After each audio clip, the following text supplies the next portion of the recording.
یعنی ہماری خواتین کے لیے وہ رول ماڈل ہیں کہ اپنے شوہر کے ساتھ برتاؤ کیسا ہونا چاہیے، اور اسپیشلی ٹف ٹائم میں آپ طیبہ، طاہرہ، زاہدہ، صدیقہ، اور آپ عظیم ہستی ہیں کہ نبی پاک علیہ الصلوۃ والسلام کی جو پہلی زوجہ ہیں وہ آپ ہیں، اور جب تک آپ نبی پاک علیہ الصلوۃ والسلام کی زوجیت میں رہیں میرے آقا علیہ الصلوۃ والسلام نے کوئی دوسرا نکاح نہیں فرمایا۔ ایک اور خوبصورت بات کہ پیارے آقا علیہ الصلوۃ والسلام کی تمام اولاد میں سوائے حضرت ابراہیم کے جتنی اولاد ہے وہ سب حضرت خدیجۃ الکبریٰ رضی اللہ تعالی عنہا سے ہے، اور سبحان اللہ رہتی دنیا کے سیدوں کی نانی جان جو ہیں وہ حضرت خدیجۃ الکبریٰ رضی اللہ تعالی عنہا ہے۔ جنت المعالی میں آپ کا مزار شریف موجود ہے، مکہ مکرمہ میں اللہ تربت حضرت خدیجہ پر اپنی کروڑوں رحمتوں کی بارش نازل فرمائے، اور ان کے صدقے ہماری مغفرت فرمائے، اور ہماری ماؤں بہنوں کو ان کی سیرت سے اپنی زندگی میں امپلیمنٹیشن کرنے کی توفیق عطا فرمائے۔ چونکہ بات خاندان نبوت کی ہوئی ہے، اور سبحان اللہ آئیے اسی خاندان کی نسبت سے میں ایک بڑا ہی ایمان افروز آپ کو واقعہ سناتا ہوں، جس ایک واقعے میں ہم سب کے لیے بہت کچھ ہے۔ ماجرا یہ تھا کہ مولا علی شیر خدا کرم اللہ تعالی وجہ الکریم کے گھرانے میں 5 افراد تھے، بی بی فاطمہ خاتون جنت، حضرت امام حسن، حضرت امام حسین، اور ان کا ایک غلام تھا، اس کا نام تھا حارث۔ یہ 5 افراد رہتے تھے، اور 3 دن گزر گئے ان کے پاس کھانے کو کچھ نہیں تھا۔ 3 دن تک فاقہ ہے، کھانے کو کچھ نہیں ہے۔ خاتون جنت بی بی فاطمہ رضی اللہ تعالیٰ عنہ نے مولا علی سے کہا، اے علی جا کر میرا یہ لباس بیچ کر آ جاؤ۔ ذرا میں تھوڑا سا واقعہ یہ بریک کرتا ہوں، ہم ساتھ ساتھ سیکھتے بھی جائیں گے تو انشاءاللہ آج بیان میں آنے کا مقصد بھی پورا ہو جائے گا۔ یہ گھرانہ کون سا ہے؟ یہ میرے آقا کا گھرانہ ہے، یہ نبی پاک علیہ الصلوۃ والسلام کی جگر کا ٹکڑا بی بی فاطمہ رضی اللہ تعالیٰ عنہ کا گھر ہے۔ مولا علی وہ ہیں کہ جن کے بارے میں نبی پاک فرمائیں جس کا میں مولا اس کا علی مولا، یعنی اس قدر عظیم گھرانہ۔ اور سرکار دو عالم علیہ الصلوۃ والسلام کے پاس نعمتوں کی کوئی کمی؟ آپ تو وجہ تخلیق کائنات ہے نا۔ نبی پاک علیہ الصلوۃ والسلام ہی از the reason of the all creation۔ خود فرماتے ہیں کہ اگر میں چاہوں تو یہ مکے کے پہاڑ سونے چاندی کے بن کر میرے ساتھ چلنا شروع ہو جائے، اتنا اتھارٹی ہے، مگر 3 دن سے کھانے کو نہیں ہے۔ مگر اس گھرانے میں شکوہ بھی نہیں ہے، اس گھرانے میں کمپلین بھی نہیں ہے، مگر اس گھرانے کا تو حال دیکھیں کہ 3 دن کا فاقہ ہے۔ کیا کبھی ایسا ہوا کہ ہم میں سے کسی نے اپنا لباس بیچا ہو کھانے کے لیے؟ خاتون جنت، جنتی عورتوں کی سردار، آپ کہہ رہی ہیں مولا علی شیر خدا کو کہ جا کر میرا لباس سیل آؤٹ کریں اور کچھ کھانے کو لے آئیں۔ سبق مل رہا ہے کہ اگر کبھی زندگی میں کوئی تکلیف آ جائے، کبھی کوئی جناب ہماری چیزوں میں کمی ہو جائے تو شکوے نہیں کرنے، صبر کرنا ہے۔ ہمیں تو جناب تھوڑا سا کاروبار ڈاؤن ہو جائے، تھوڑی مارکیٹ ڈاؤن ہو جائے، تھوڑا سا جناب کوئی نقصان ہو جائے تو ہمارا تو چہرہ ہی بتا دیتا ہے کہ لگتا ہے بہت بڑا لاس ہو گیا ہے۔ نہیں جناب، زباں پر شکوے رنجو علم لایا نہیں کرتے، زباں پر شکوے رنجو علم لایا نہیں کرتے، نبی کے نام لیوا غم سے گھبرایا نہیں کرتے۔ اب ذرا آگے سنیے، مولا علی شیر خدا کرم اللہ تعالی وجہ الکریم وہ لباس مارکیٹ میں جا کے سیل آؤٹ کرتے ہیں، وہ لباس بکتا ہے 6 درہم کا، ٹھیک ہے؟ اب لاجک تو یہ کہتی ہے کہ 6 درہم کا اناج خریدیں اور گھر والوں کے لیے کھانا لے کر جائیں۔ اسی دوران ایک سائل آ جاتا ہے، ایک اللہ کا بندہ آتا ہے، کہتا ہے اے ابو الحسن میں بہت غریب ہوں، مجھے اللہ کے نام پہ کچھ دے دو۔ اچھا، اب ہم جیسا کوئی آدمی ہوتا تو 6 میں سے چلیں، اگر بہت سخاوت بھی ہوتی تو چلے 1 درہم اسے دے دیتا، مگر یہ گھرانہ کیسا گھرانہ ہے، سخاوت کیسی ہے اس گھرانے میں۔ مولا علی شیر خدا نے 6 کے 6 درہم اس فقیر کو دے دیے، اگین ایمپٹی ہینڈڈ، سب دے دیے۔ تھوڑا آگے چلے تو ایک اعرابی آیا اور آ کر کہتا ہے، اس کے پاس اونٹنی تھی، کہ اے ابو الحسن، مولا علی کی یہ کنیت تھی، یہ اونٹنی خریدو گے؟ مولا علی کہتے ہیں میرے پاس تو پیسے ہی نہیں ہیں۔ تو کہا ادھار خرید لو۔ کہا کتنے کی دینی ہے؟ کہا 100 درہم کی۔ آپ نے اونٹنی خرید لی۔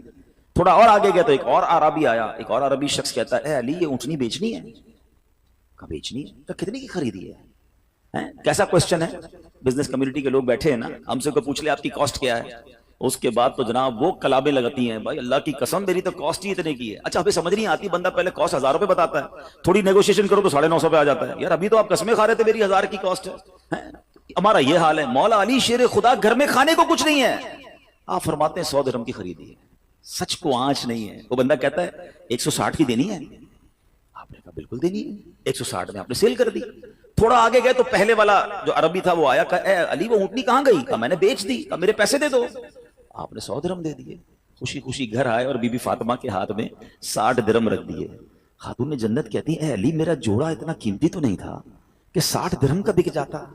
سنو مولا علی کیا کہتے ہیں، کہتے ہیں میں نے اللہ سے تجارت کی ہے، میں نے اللہ سے کاروبار کیا ہے، 6 ملے تھے وہ اللہ کی راہ میں خرچ کیے، اللہ نے مجھے 60 لوٹا دیے ہیں۔ ہائے ہائے ہائے، اب سنیے، اب آگے سنیے اس کی، اور اس واقعے کا خوبصورت ٹرن اور سنیے گا، ایمان تازہ ہو جائے گا۔ اس گھرانے کی شان کیا ہے؟ اعلیٰ حضرت امام اہل سنت لکھتے ہیں نا، کیا بات رضا اس چمنستان کرم کی، کیا بات رضا اس چمنستان کرم کی، زہرا ہے کلی جس میں حسین اور حسن پھول۔ یہ گھرانہ ہی چمنستان کرم ہے۔ اب جب صبح بارگاہ رسالت میں گئے تو نبی پاک علیہ الصلوۃ والسلام کو یہ بتاتے، مولا علی بتاتے، اس سے پہلے سرور کائنات علیہ الصلوۃ والسلام سوال کرتے ہیں، اے علی تمہارا کل تمہارے ساتھ جو معاملہ ہوا تم جانتے ہو کیا تھا؟ مولا علی کہتے ہیں اللہ عالم و رسول عالم، حضور آپ ہی بتا دیں معاملہ کیا تھا۔ کہا اے علی جو تمہیں اونٹنی بیچنے آئے تھے وہ کوئی اور نہیں، وہ حضرت میکائیل علیہ السلام تھے۔ اے علی جو تم سے اونٹنی خریدنے آئے تھے نا وہ حضرت جبرائیل علیہ السلام تھے۔ اور جاننا چاہو گے وہ اونٹنی کون سی تھی؟ یہ وہی اونٹنی ہے کہ جس پر میری بیٹی بی بی فاطمہ خاتون جنت قیامت کے روز سواری کریں گے۔ یہ ایسا سخی گھرانہ ہے جو تم سے نہ مانگوں تو پھر کس سے مانگوں، تمہارا تو سارا گھرانہ سخی ہے۔ اب اس ایک واقعے سے اتنا کچھ ہے ہمارے لیے، میں کچھ اور بیان نہ بھی کروں نا، آج اسی ایک واقعے کو میں پرت پرت کھولتا چلا جاؤں تو یہ ایک انسیڈنٹ، یہ ایک beautiful story of the family of رسول اللہ صلی اللہ تعالی علیہ وسلم ہمیں کیا کچھ سکھا رہی ہے۔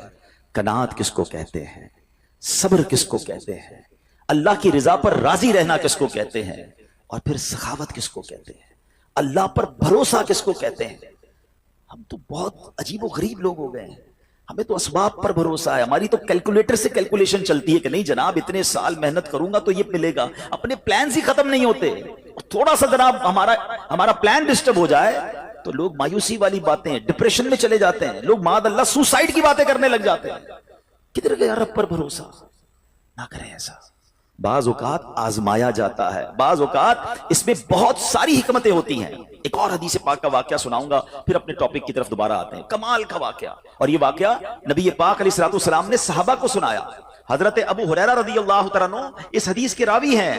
حضرت ابو ہریرہ کہتے ہیں کہ نبی پاک علیہ الصلوۃ والسلام نے ہمیں یہ واقعہ سنایا کہ بنی اسرائیل میں 3 شخص تھے۔ اب ذرا غور سے سنیے گا، ہم میں سے کئی لوگ ایسے ہیں جو پچھلے 5 10 15 سالوں میں اللہ نے ان کو بڑا عروج دیا ہے، اللہ آپ کو اور ترقی دے، آپ کے رزق حلال میں اللہ اور برکت دے، مگر غور سے سنیے گا۔ آقا علیہ الصلوۃ والسلام فرماتے بنی اسرائیل میں 3 لوگ تھے، اللہ کریم کو ان کی آزمائش مقصود ہوئی، ان کا ایگزامینیشن مقصود ہوا۔ وہ تینوں بندے کون تھے؟ اس میں ایک بندہ تھا جس کو برس کا مرض تھا، کوڑ کا مرض ہوتا ہے نا، ایک بندہ تھا جس کی آنکھیں نہیں تھی، نابینا تھا، اور ایک بندہ تھا جس کے بال ہی نہیں آتے تھے، گنجا تھا، اس کی تمنا بڑی تھی کہ بال آ جائے۔ تینوں کسی نہ کسی پرابلم، کسی کلیمٹی، کسی ڈیفیکلٹی میں تھے۔ اللہ نے ایک فرشتہ بھیجا ان کے پاس۔ سب سے پہلے فرشتہ گیا برس کے مریض کے پاس جس کے جسم پر داغ تھے، عجیب و غریب اس کی جلد تھی، سکن تھی، لوگ اس سے دور ہٹتے تھے۔ اس نے برس کے مریض کو کہا کہ بھائی یہ بتاؤ تمہاری سب سے بڑی تمنا کیا ہے؟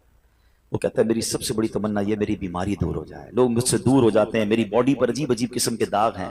فرشتے نے دعا کی، اس کے جسم پر ہاتھ پھیرا، اس کی باڈی بالکل ٹھیک ہو گئی۔ کہا یہ بتاؤ تمہیں مال کون سا اچھا لگتا ہے؟ تو وہ بندہ کہتا ہے کہ مجھے جو ہے وہ اونٹنی بڑی پسند ہے۔ فرشتے نے اس کو ایک اونٹنی دی جو گابن تھی، بچہ دینے والی تھی۔ فرشتہ آگے چلا گیا۔ اب فرشتہ پہنچا دوسرے بندے کے پاس، اور وہ بندہ تھا جو گنجا تھا، اس کے بال ہی نہیں آتے تھے۔ فرشتے نے کہا تیری خواہش کیا ہے سب سے بڑی؟ کہتا بس میرے بال آ جائیں، اس سے بڑی کیا تمنا ہے۔ فرشتے نے اس کے سر پہ ہاتھ پھیرا، دعا فرمائی، اس کے بال آ گئے۔ کہ تجھے مال کون سا پسند ہے؟ تو اس نے کہا کہ مجھے جو ہے وہ گائے بڑی پسند ہے۔ اس کو ایک گابن گائے، بچہ دینے والی گائے دی۔ 3rd پرسن کے پاس فرشتہ گیا، وہ کون تھا؟ اندھا تھا، مادرزاد، بائی برتھ بلائنڈ۔ تیری کیا تمنا ہے؟ بولے میری تو زندگی میں ہے ہی اندھیرا، اللہ کرے میری آنکھیں آ جائیں۔ فرشتے نے اس کی آنکھوں پر ہاتھ رکھا، دم کیا، دعا کی، اس کی آنکھیں آ گئی۔ تجھے کیا چاہیے؟ کہا مجھے بکری بڑی پسند ہے۔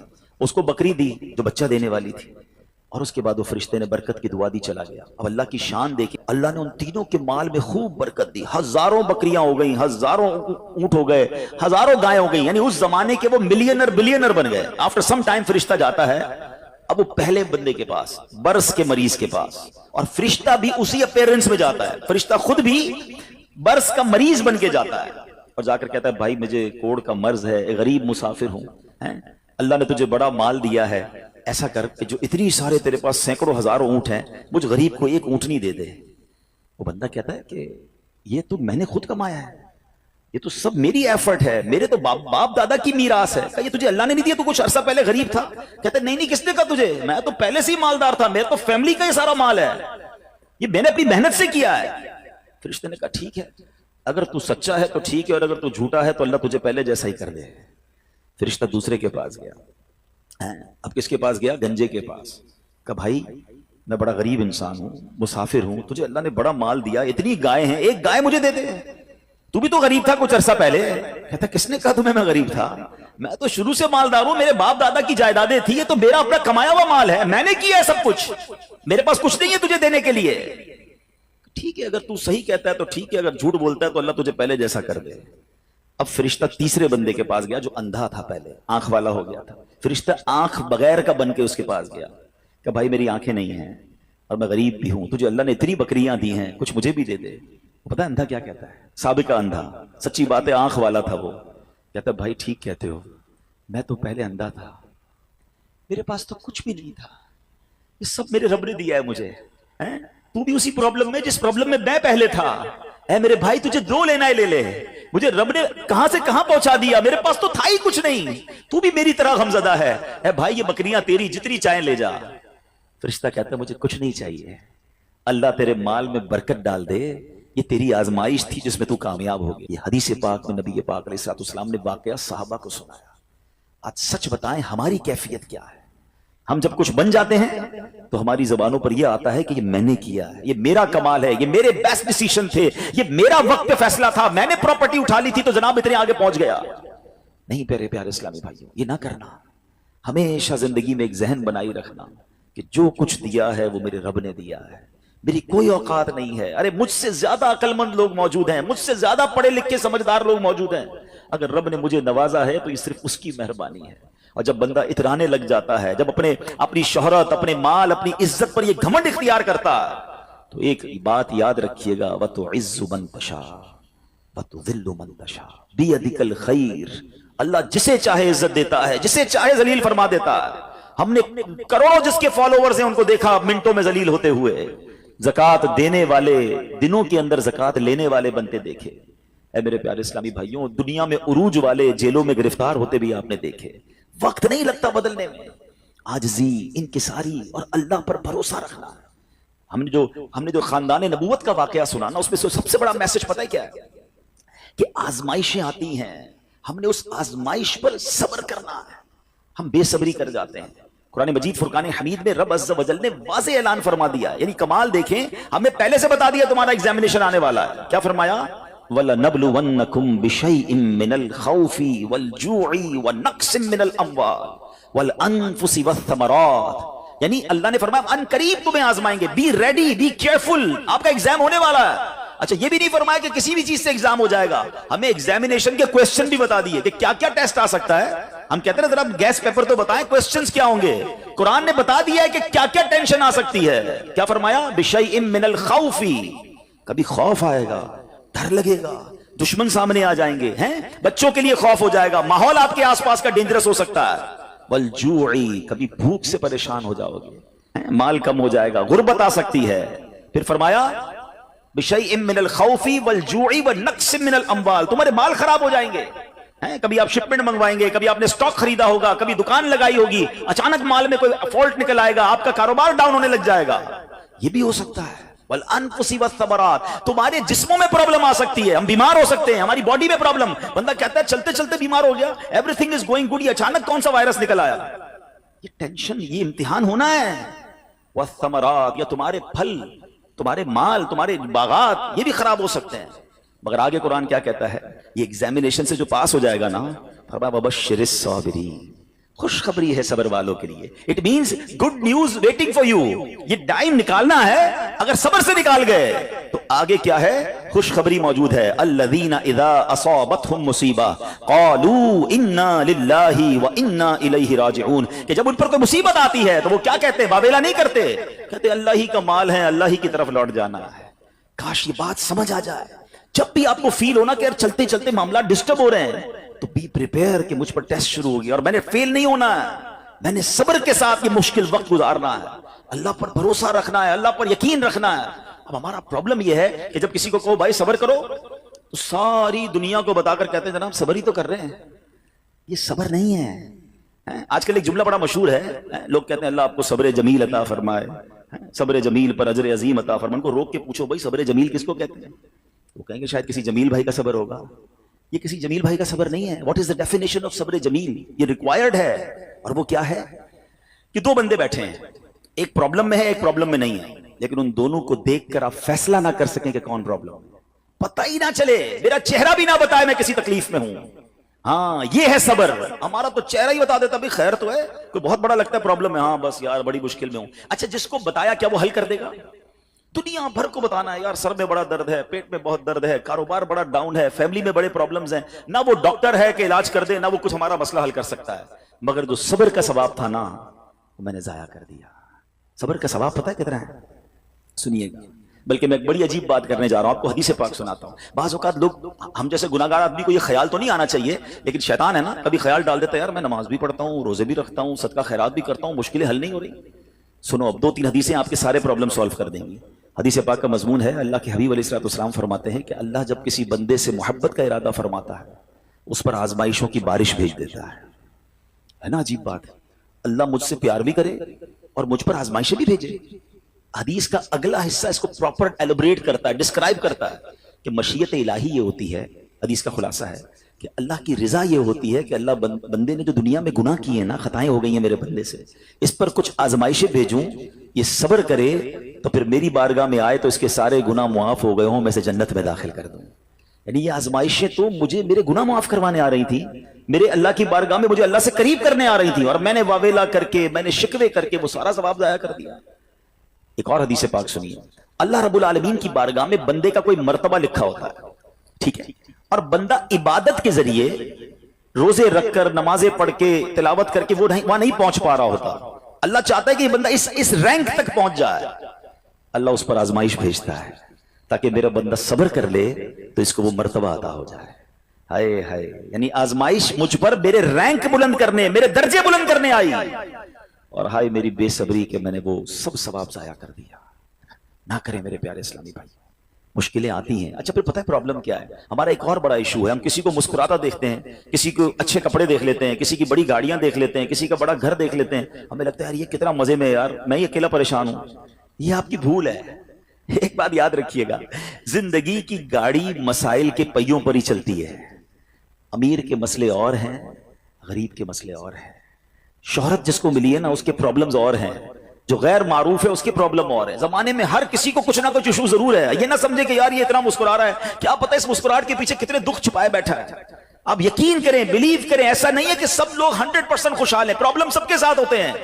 ابھی میں کیا بتاؤں آپ کو, ہمارے پاس تو لوگ دعائیں کروانے آتے ہیں نا, ایسی پرابلم بتاتے ہیں کہ پیروں سے زمین نکل جاتی ہے. بعض اوقات ہم اتنے بڑے گھر میں جاتے ہیں, اس کی گاڑیاں کروڑوں روپے کی کھڑی ہیں, ان سے ملاقات ہوئی, وہ کہتے ہیں حضرت آپ سے الگ سے دعا کروانی ہے. جب وہ بیچارہ اپنا مسئلہ بتاتا ہے نا, ہمیں لگتا ہے یار ہمارا تو غم ہی کچھ نہیں ہے, یہ کتنی بڑی آزمائش سے گزر رہا ہے, کتنی بڑی پرابلم سے گزر رہا ہے. میں آج کی آپ کو مثال دیتا ہوں. ایک ہمارے بہت اچھے بھائی تھے, آج سے کچھ عرصہ پہلے انہوں نے ہمیں ایک ماشاءاللہ پراپرٹی دعوت اسلامی کے لیے, بچیوں کے مدرسے کے لیے دی, اور اس کے چند دنوں بعد ان کا وصال ہو گیا. ان کو بیچاروں کو کینسر تھا. میں ان کے گھر پہ دعا کرنے گیا, ان کے بیٹے نے مجھ سے جب گلے لگانا تو بیٹا رونے لگا. اچھا میں سمجھا کہ بیچارہ اپنے والد کو یاد کر کے رو رہا ہے, ظاہر ہے 16 دن پہلے انتقال ہوا. اندر گئے, دعا کی, اس کے بعد میرے کان میں کہتا ہے کہ عبدالرحیم بھائی اس وقت میری زوجہ ہاسپٹل میں ہے. میں نے کہا کیا ہو گیا؟ کہ میری وائف کو بلڈ کینسر ہو گیا ہے. والد کا کینسر میں انتقال ہوا ہے, اللہ نے بڑا نوازا ہے ان کو, جیولرز ہیں, لیکن میں یقین کریں, میں آپ کو سچ بتا رہا ہوں, میں گاڑی میں بیٹھ کے میں بھی رونے لگا, کیونکہ وہ بندہ جب مجھے چھوڑنے آیا نا پھر میرے گلے لگ کے رو رہا تھا. میں سوچنے لگا یار کتنا دکھ ہے لوگوں کو, اللہ نے کتنی بڑی ہم پر مہربانیاں کی ہیں. اگر مجھے کوئی بڑی بیماری نہیں ہے, میرے بچے میرے ساتھ ہیں, میری فیملی میرے ساتھ ہے, نہیں چاہیے یار دنیا کے سارے اللہ تللے نہ ملے اتنی ساری لگژریز, صحت سے بڑھ کے کچھ نہیں ہے, مگر ہمیں اس کی قدر ہی نہیں ہے, ہمیں اس کی کوئی اہمیت کا اندازہ ہی نہیں. پوچھو ان سے, کروڑوں روپے ہیں مگر علاج نہیں ہو پا رہا, ڈاکٹر بعض اوقات مایوس کر دیتے ہیں. کتنا تکلیف میں ہیں لوگ, اور ہم ہیں کہ چھوٹی چھوٹی باتوں پر بے صبری. صبر تو کریں, اللہ کی رضا پر راضی تو رہیں. میں نے آپ کو خاندان نبوت کا واقعہ سنایا, ارے کھانے کو کچھ نہیں ہے مگر شکوہ نہیں ہے. کاش یہ بات ہمیں سمجھ آ جائے اور ہم ہر حال میں اللہ کا شکر ادا کرنے والے بن جائیں. اور ایک اور میں آپ کو بات بتاؤں, ہم جو دنیا والوں کو بتاتے ہیں نا ہوتا کچھ نہیں ہے اس سے. مت بتایا کرو دنیا والوں کو, صحیح بتاتا ہوں, مت بتایا کرو, اپنے غم مت بتایا کرو.